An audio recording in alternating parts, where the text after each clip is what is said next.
여러분들을 진심으로 환영합니다. 우리 지난주에는 에낙고레의 은혜에 대해서 말씀을 나눴습니다.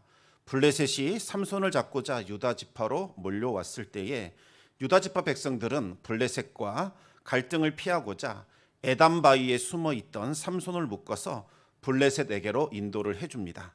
두 손이 묶인 삼손을 보게 된 이 블레셋 사람들은 기쁨의 소리를 지르면서 삼손을 향하여 달려갑니다. 바로 그때 성령이 삼손에게 임하셨고 삼손을 묶고 있었던 밧줄은 다 끊어지게 됩니다. 삼손은 주변에 있는 나귀의 턱뼈를 가져다가 블레셋 군대 1000명을 죽이고 승리를 거두게 됩니다. 삼손은 전쟁에서 승리를 주신 하나님께 영광을 돌리지 않고 자신의 이름을 높이게 됩니다. 하나님은 삼손에게 극한 갈증을 주셨고 그제야 삼손은 자신의 연약함을 깨닫고 하나님께 기도하게 됩니다.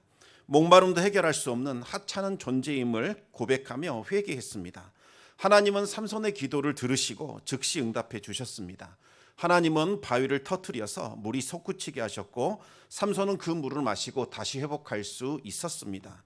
그곳은 훗날 유명한 오아시스가 되었고 사람들은 그곳의 이름을 엔학고레, 다시 말하면 부르짖는 자의 우물이라고 이름을 지었습니다. 하나님은 부르짖는 자들에게 은혜를 베푸시는 하나님, 그들에게 생수를 주셔서 고치시고 회복시키며 살리시는 분이라는 것을 고백하게 된 겁니다. 이 엔학고레의 은혜를 경험하게 된 삼손은 이스라엘의 사사가 되어 20년간 이스라엘을 통치하게 됩니다. 보통 사사기는 이와 같은 형식으로 이제 마무리가 됩니다. 그런데 삼손의 이야기는 한 장이 더 기록되어 있습니다. 어떤 기록이 나와 있을까요? 삼손이 사사로서 어떻게 살았는지를 단적으로 보여주는 아주 짧은 1절부터 3절까지의 말씀이 나와 있습니다. 우리 먼저 1절을 같이 한번 읽어보겠습니다. 삼손이 가사에 가서 거기서 한 기생을 보고 그에게로 들어갔더니, 지금 삼손은 이스라엘의 사사입니다. 이 사사라는 이 공적인 임무를 맡고 있습니다. 사사는 단순히 외세로부터 나라를 구원하는 일만 하는 것이 아니라 율법을 가르치고 올바른 재판을 통해서 백성들의 신앙을 유지합니다. 그리고 하나님의 백성으로서 정체성과 또 올바른 가치관을 지켜주는 그와 같은 일을 하는 사람이 사사입니다. 그런데 1절 말씀은 매우 충격적입니다. 삼손이 블레셋의 도시 가사로 들어갔습니다.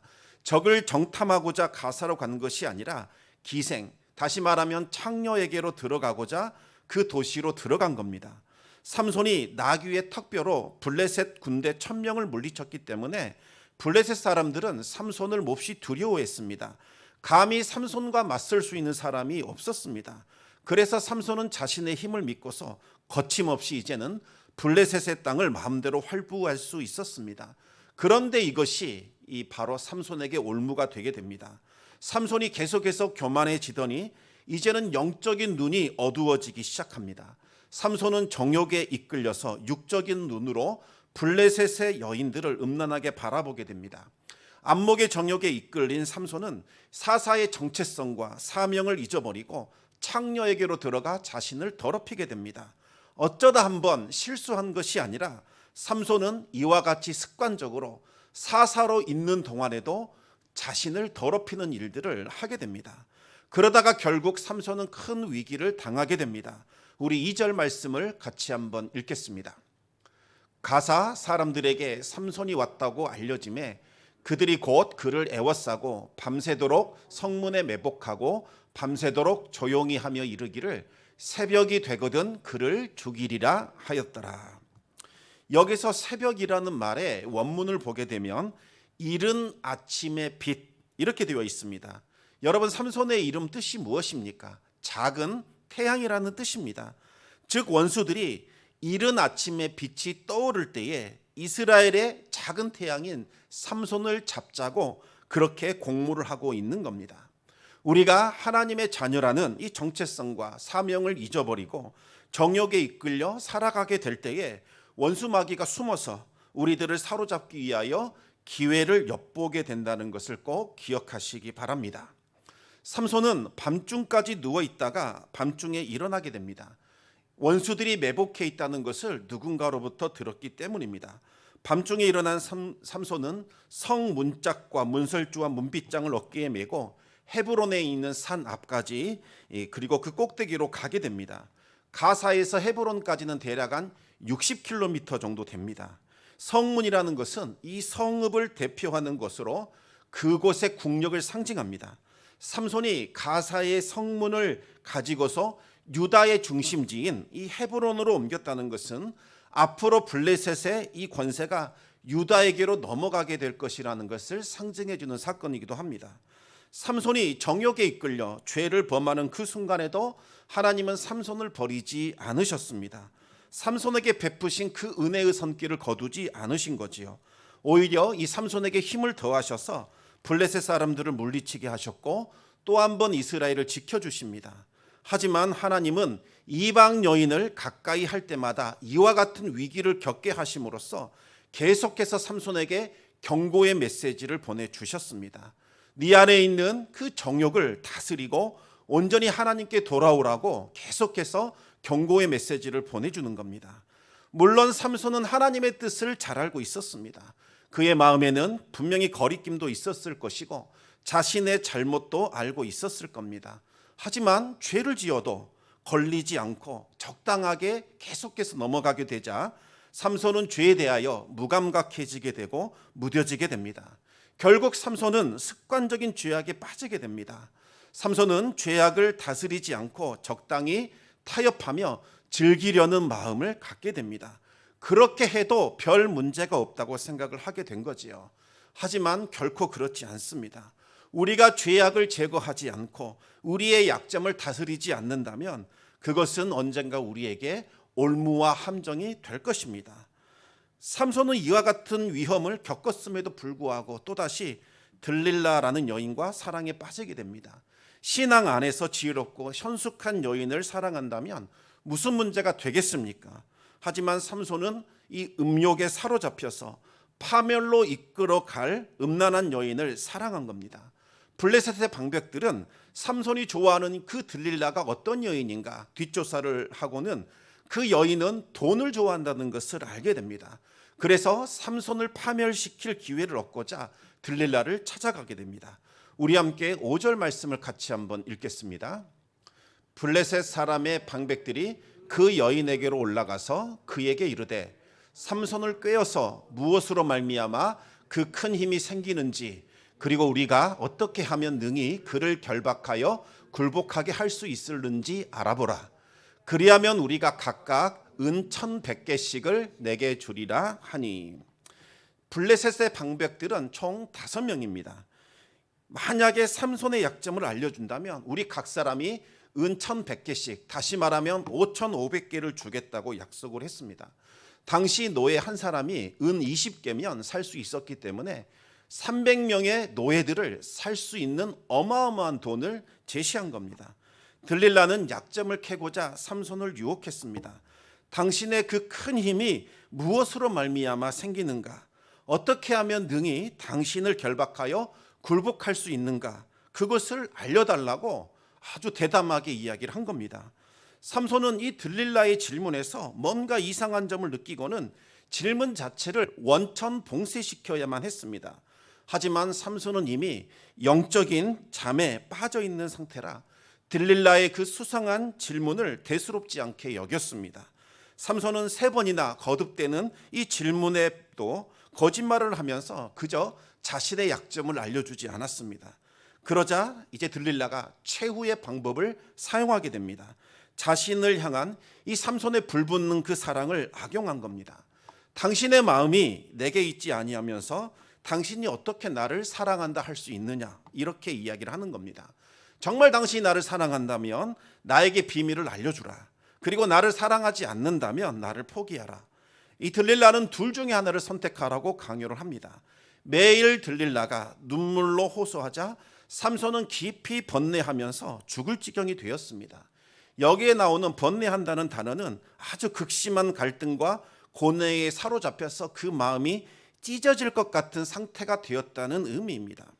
힘의 비밀을 알려준다는 것은 나시린의 비밀을 알려주는 것과 같습니다. 만약 삼손이 나실인의 비밀이 알려지게 된다면 삼손은 더 이상 나실인으로 살아갈 수가 없게 됩니다. 삼손은 결정해야 됩니다. 하나님과의 화평한 관계를 택할 것인가, 아니면 들릴라와의 화평한 관계를 맺게 될 것인가. 둘 중에 하나를 선택해야 합니다. 결국 삼손은 들릴라와의 이 화평한 관계를 유지하고자 하나님과의 화평을 희생시켜 버리게 됩니다. 이제 들릴라는 사람을 보내어서 블레셋 사람들의 방백을 다 불러 모았습니다. 블레셋 방백들은 손에 은을 가지고서 들릴라에게로 올라왔습니다. 삼손이 이 들릴라의 무릎을 베고 잠을 자는 동안 비극적인 일이 일어나게 됩니다. 삼손의 머리카락이 완전히 밀려나가는 그와 같은 일들이 벌어졌습니다. 우리 20절 말씀을 같이 한번 읽어보겠습니다. 들릴라가 이르되 삼손이여 블레셋 사람이 당신에게 들이닥쳤느니라 하니 삼손이 잠을 깨며 이르기를 내가 전과 같이 나가서 몸을 떨치리라 하였으나 여호와께서 이미 자기를 떠나신 줄을 깨닫지 못하였더라. 삼손이 평소의 습관처럼 블레셋 사람들을 치고자 했지만 더 이상 힘이 남아있지 않았습니다. 왜 삼손에게서 힘이 사라지게 된 걸까요? 많은 분들이 힘의 근원인 그 머리카락이 잘려나갔기 때문이다 이렇게 생각을 합니다. 과연 그럴까요? 그렇지 않습니다. 20절을 보시면 삼손의 힘이 사라진 이유가 무엇인지 분명히 말씀하고 있습니다. 그것은 하나님께서 삼손을 떠나셨기 때문입니다. 지금까지 삼손이 초인적인 힘을 발휘할 수 있었던 이유는 하나님께서 삼손과 함께 하셨기 때문입니다. 머리카락 때문에 힘이 나오는 것이 아니었습니다. 그런데 왜 하필 이 머리카락일까요? 머리카락은 삼손의 정체성과 관계가 되어 있기 때문입니다. 삼손은 나실인인데 나실인에게는 세 가지 금지사항이 있었습니다. 첫 번째는 포도주나 포도나 독주를 마시면 안 되는 겁니다. 두 번째는 시체를 가까이 하거나 부정한 것을 만지거나 먹지 않아야 합니다. 그리고 세 번째가 머리카락에 칼을 대지 않는 겁니다. 머리를 자르지 않는 상태로 지내는 것, 이 세 가지가 나실인이 해야 할 규례였습니다. 머리카락을 길게 유지함으로써 나는 하나님께 헌신한 사람입니다 라는 것을 다른 사람에게 보여줬던 거죠. 그런데 삼손은 어렸을 때부터 이 나실인의 규정을 지키지 않았습니다. 아무도 보이지 않는 곳에서 몰래 포도주를 따먹거나 독주를 마셨고, 또 거리낌이 없이 사람이 없다면 기꺼이 사자의 시체 만지기도 했고 사자의 시체 안에 있는 꿀을 먹기도 했습니다. 부정한 것을 만지고 부정한 것을 먹는 그와 같은 삶을 살았습니다. 육신의 정욕을 따라서 몰래 블레셋의 도시로 들어가서 창녀와 잠자리를 같이 하기도 했습니다. 그런 삼손이 딱 하나 철저하게 지킨 규정이 있었습니다. 그것은 바로 머리카락을 자르지 않는 것이었습니다. 이 머리카락을 자르지 말라는 규정은 다른 것에 비해서 지키기가 매우 쉬웠습니다. 그리고 생색내기가 너무나 좋았습니다. 얼마든지 겉으로는 봐라, 나 나실인이다, 나 문제없이 살고 있다, 이렇게 행동할 수 있었습니다. 그러면서 남들이 보지 않는 곳에서는 은밀하게 죄악을 즐기며 살아왔던 겁니다. 삼손은 위선적인 신앙생활을 계속 유지하고 있었습니다. 그런데 이제는 그 위선적인 신앙행위마저도 포기하게 됩니다. 나실인이라고 불러줄 수 있는 마지막 상징인 그 머리카락마저 사라지게 됩니다. 삼손은 자기 자신을 완전히 죄에게 넘겨주게 된 겁니다. 그 순간 하나님의 영이 떠나버리게 됩니다. 우리 21절 말씀을 같이 한번 읽겠습니다. 블레셋 사람들이 그를 붙잡아 그의 눈을 빼고 끌고 가사에 내려가 놋줄로 매고 그에게 옥에서 맷돌을 돌리게 하였더라. 성령이 떠나자 삼손의 인생은 비참해졌습니다. 블레셋 사람들은 가장 먼저 삼손의 두 눈을 빼어버렸습니다. 작은 태양이라는 이름을 가진 이 삼손의 눈이 뽑혀져서 그는 영원한 어둠 속으로 들어가게 되는 거죠. 그런데 두 눈을 잃어버린 이 형벌에는 영적인 의미가 담겨져 있습니다. 원래 삼손은 하나님의 눈으로 세상을 바라봐야 했습니다. 하지만 삼손은 스스로 그 영적인 눈을 감아버리고 이제는 육적인 눈으로 세상을 바라보게 됩니다. 그는 이방 여인들을 선택하게 되고 블레셋에 속한 것을 부러워하고 좋게 여기며 그렇게 살아가게 됩니다. 하나님은 이 블레셋의 손을 통하여 삼손의 육적인 눈을 뽑아내어서 더 이상 죄악을 보지 못하고 죄악에 이끌리지 못하도록 그렇게 막아주신 겁니다. 삼손은 또 청동으로 만들어진 족쇄가 채워진 채로 옥에 갇혀서 맷돌을 돌려 블레셋의 곡식을 빻아내는 사람이 되었습니다. 삼손은 나귀 턱뼈로 1000명을 죽였던 사람입니다. 그런데 지금은 적들의 짐을 운반하는 나귀와 같은 신세가 되어버렸습니다. 또 삼손은 300마리의 여우를 가지고서 블레셋 사람들의 밭에 있는 곡식을 다 불태웠던 사람입니다. 그런데 이제는 블레셋의 곡식을 빻는 그와 같은 존재로 전락하게 됩니다. 그뿐만이 아닙니다. 23절에서 25절까지 말씀을 같이 한번 읽어보겠습니다.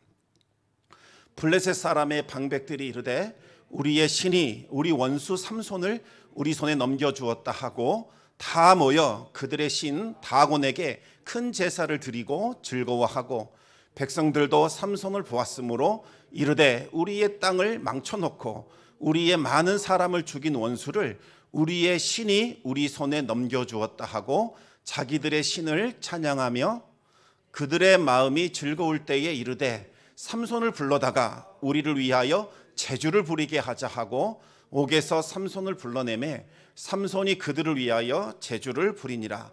그들이 삼손을 두 기둥 사이에 세웠더니 블레셋을 심판하여 이스라엘을 구원해낼 그 사명을 받은 자, 그가 자신의 사명을 망각하고 블레셋과 짝하며 살아갔을 때에 아주 비참한 일들이 일어나게 됩니다. 원수들이 기고만장하며 기뻐했습니다. 블레셋은 자신들이 섬기는 신 다곤이 삼손을 넘겨줬다고 기뻐하면서 춤추며 노래했습니다. 그러면서 이스라엘의 하나님을 멸시하며 모독하게 됩니다. 삼손을 불러다가 자신들을 위하여 제주를 부리게 하며 마음껏 조롱했습니다. 하나님의 백성들이 구원받은 그 신분에 합당한 삶을 살지 못하고 세상과 짝하며 세상을 부러워하며 살아갈 때에 세상으로부터 손가락질을 받게 되고 무시와 멸시를 받게 됩니다. 적당히 하나님도 섬기고 세상과도 어울리면서 살아가면 세상 사람들이 우리를 좋아하겠지. 세상 사람들이 우리를 멋진 신앙인, 참 지성적인 신앙인, 균형 잡힌 신앙인으로 인정해 주겠지라고 생각하지만 천만의 말씀입니다. 도리어 삼손과 같이 조롱하며 비웃으며 너희가 믿는 하나님이 어디에 있느냐라고 손가락질을 하게 된다는 겁니다. 하나님의 백성들이 구원받은 신분에 합당한 삶을 살지 못하고 이처럼 세상과 짝하며 살 때에 세상으로부터 손가락질을 당하게 되고 무시와 멸시를 받게 됩니다. 하나님의 그 백성들 때문에 이제는 하나님의 영광이 가려지게 됩니다. 우리 성도들은 절대로 세상과 짝하며 살아갈 수 있는 존재들이 아닙니다.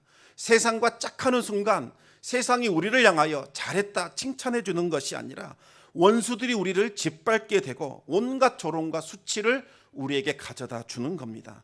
하나님의 영광은 사라지게 될 것이고 우리의 원수들은 기고만장해질 것입니다. 따라서 성도들은 늘 깨어 기도하며 세상과 구별된 삶을 살아야 합니다. 그렇다면 여러분, 이것이 삼손의 이야기의 끝일까요? 그렇지 않습니다. 이 비참한 환경, 그 상황 속에서도 하나님의 구원 역사는 여전히 진행하고 있었습니다. 시간이 지나면서 삼손의 머리카락이 다시 자라나기 시작을 했습니다. 그러나 삼손의 힘이 다시 돌아오지는 않았습니다. 밤낮으로 머리카락을 만져보지만 왠지인지 힘이 강해지는 것은 느껴보지 못했습니다. 애초부터 삼손의 힘은 그의 머리카락에서 나온 것이 아니었기 때문입니다. 그제야 삼손은 진리를 깨닫게 됩니다. 아, 나의 힘이 머리카락에서 나오는 것이 아니었구나. 하나님께로부터 나온 것이었구나. 하나님께서 주신 힘을 자신의 그 육정을 채우기 위하여 사용했습니다. 그러나 그 힘은 블레셋을 멸하여 이스라엘을 구원하고 주신 것임을 깨닫게 됩니다. 삼손이 두 눈을 가지고 있을 때에는 그 사실을 전혀 알지 못했습니다. 하지만 이제 그 눈이 뽑혀서 어두움 가운데로 들어가게 되자 삼손은 진리의 빛이 무엇인지를 깨닫게 될 수 있었습니다. 삼손의 머리카락은 계속 자라나기 시작을 합니다.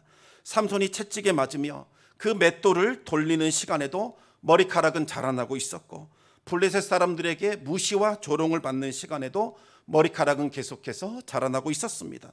말할 수 없는 그 고통과 수치심과 외로움 때문에 잠을 자지 못하고 슬피 우는 한밤중에도 삼손의 머리카락은 계속 자라기 시작을 합니다.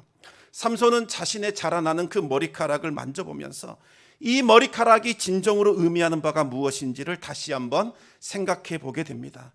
머리카락이 자신의 머리를 덮고 있듯이 늘 하나님으로 나의 생각과 나의 삶 전체를 덮어야 한다는 것을 비로소 깨닫게 되는 겁니다.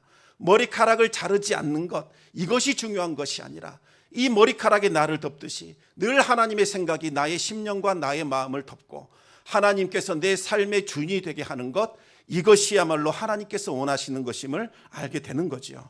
그러면서 삼손은 지난날 나실인의 정체성과 사명을 잃어버리고 정욕에 이끌려 살아갔던 자신의 잘못과 죄악을 회개하는 삶을 살게 됩니다. 삼손의 머리카락이 자라나면 자라날수록 이제 삼손도 하나님과의 관계가 회복이 되기 시작하고 그 관계가 더욱더 깊어지게 되었습니다. 그러던 중에 삼손은 정말 좋은 기회를 얻게 됩니다. 블레셋이 다곤을 위하여 제사 드리는 날에 삼손을 불러내어서 제주를 부리게 했습니다. 삼손은 자기를 안내하는 소년에게 이 신전을 버티고 있는 기둥으로 안내해달라고 요청을 합니다. 삼손은 신전의 그 중심을 잡고 있는 두 기둥 사이에 서서 부르짖어 하나님께 기도하게 됩니다. 주 여호와여 구하옵나니 나를 생각하소서. 하나님이여 구하옵나니 이번만 나를 강하게 하사 나의 두 눈을 뺀 블레셋 사람에게 원수를 단번에 갚게 하옵소서. 삼손이 활동하던 시대에는 하나님께 부르짖어 기도했다는 내용이 전혀 나오지 않습니다. 오직 삼손만이 두 번에 걸쳐서 하나님께 부르짖어 기도했는데, 첫 번째는 삼손이 나귀 턱뼈로 블레셋 군사 1000명을 무찌르고 목이 말랐을 때였습니다. 하나님은 삼손의 부르짖음을 들으시고 샘물을 터뜨려서 마시게 하는 엔하꼬레의 은혜를 베풀어 주셨습니다. 그리고 지금이 두 번째로 부르짖는 사건이 나타난 겁니다. 다곤의 신전에서 삼손은 하나님께 부르짖어 기도했습니다. 이번만 나를 강하게 하셔서 나의 두 눈을 뺀 블레셋 사람에게 원수를 단번에 갚게 하여 주시옵소서. 이번만 강하게 해달라는 것은 이것이 이제 마지막 기도입니다. 하나님, 이 기도를 들어주십시오 라는 요청입니다.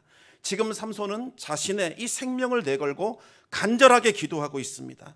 한편에 이 원수를 단번에 갚게 해달라는 것은 하나님을 모욕하고 있는 대적들을 멸하게 함으로써 하나님의 영광을 드러내게 해달라는 요청입니다. 지금까지는 하나님이 주신 사명 한 번도 이루지 못했지만 이제 이 마지막에 주님의 사명을 위하여 살아보고 죽게 해달라는, 영광스러운 죽음을 맞게 해달라는 그와 같은 비장한 기도를 드린 겁니다. 삼손은 자신의 눈이 뽑히고 나서야 하나님의 눈으로 세상을 바라볼 수 있었고, 죽을 때가 돼서야 비로소 자신이 완수해야 할 사명이 무엇인지를 알게 됩니다.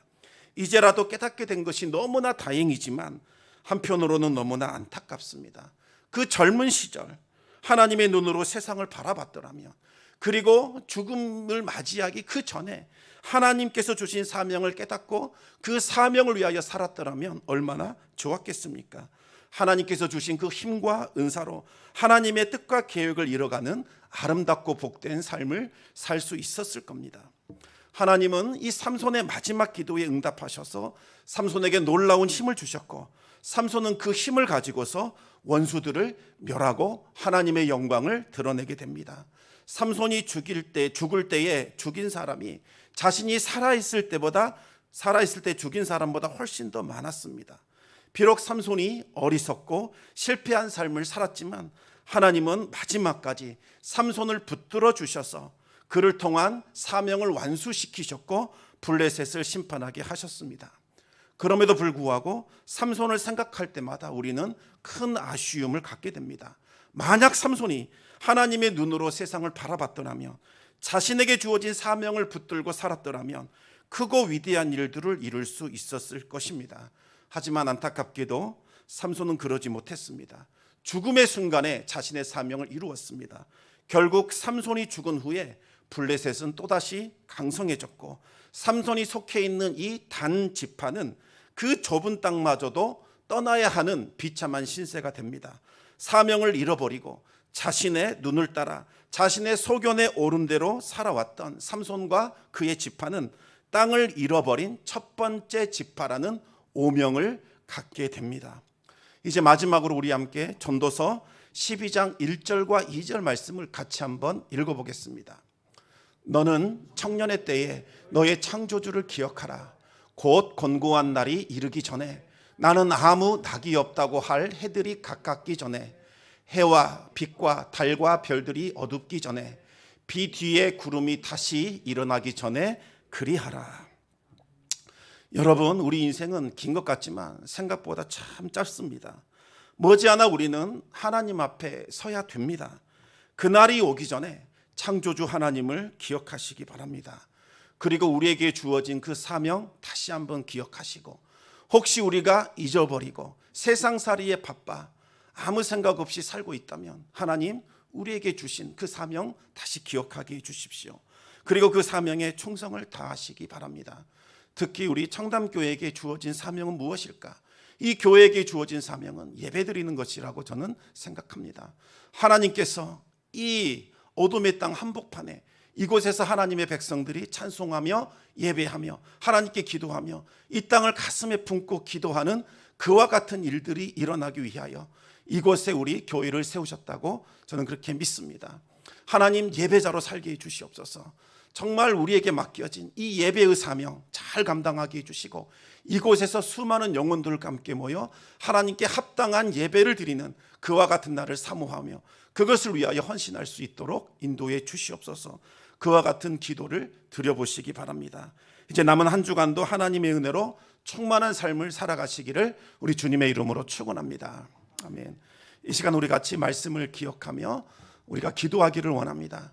삼손의 모습은 다른 누군가의 모습이 아닌 바로 우리들의 모습일 수 있습니다. 하나님께서 우리에게 많은 은혜를 주셨고 수많은 기도응답을 주셨고 말로 형용할 수 없는 그와 같은 복을 우리가 받았습니다.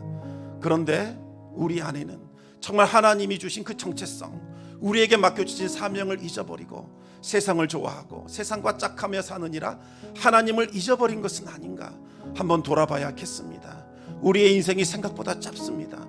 하나님 앞에 서기 전에 정말 우리는 부끄러움이 없을까? 우리에게 맡겨진 이 사명을 잘 감당할 수 있도록 무엇을 해야 할까? 하나님 앞에 한번 기도하시면서 우리의 삶을 돌아봤으면 좋겠습니다. 주님의 사명이 무엇인지 기억나게 하여 주시고 우리가 해야 할 일이 무엇인지 알게 하여 주시옵소서. 그리고 그 일에 충성 봉사할 수 있도록 우리를 붙잡아 주시옵소서. 우리 같이 기도함으로 나아가겠습니다.